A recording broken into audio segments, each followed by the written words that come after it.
Hello guys, daily in short की series में आपका स्वागत है। आज का जो हमारा विषय है वो है पीएम श्री योजना। जैसा कि पीपीटी में आप देख रहे हैं, हम इसे 4 बिंदु के हिसाब से पढ़ेंगे।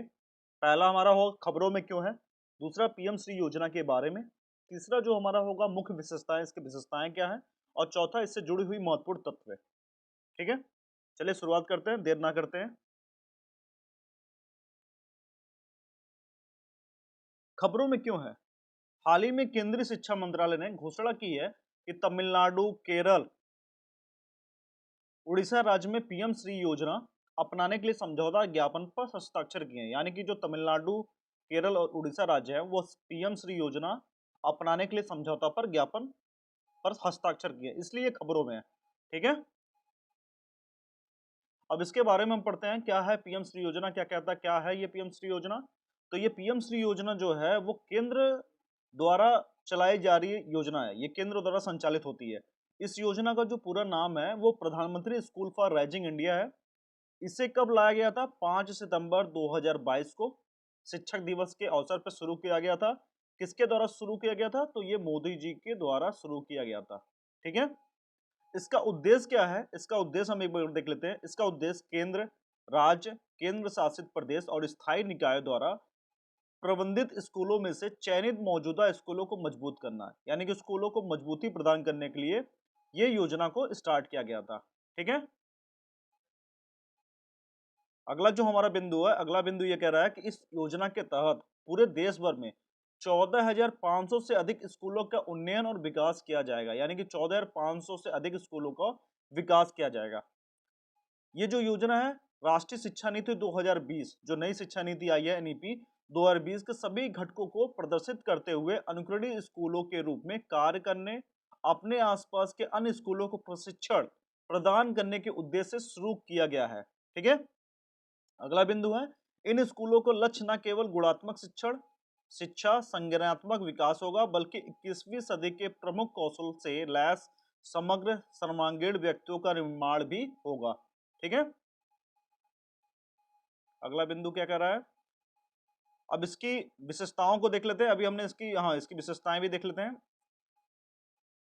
इन स्कूलों में अपनाई गई शिक्षा अधिक अनुभवात्मक, समग्र, एकीकृत, खेल आधारित, पूछताछ संचालित, खोज उन्मुख, शिक्षार्थी केंद्रित, चर्चा आधारित, लचीली और मनोरंजक होगा।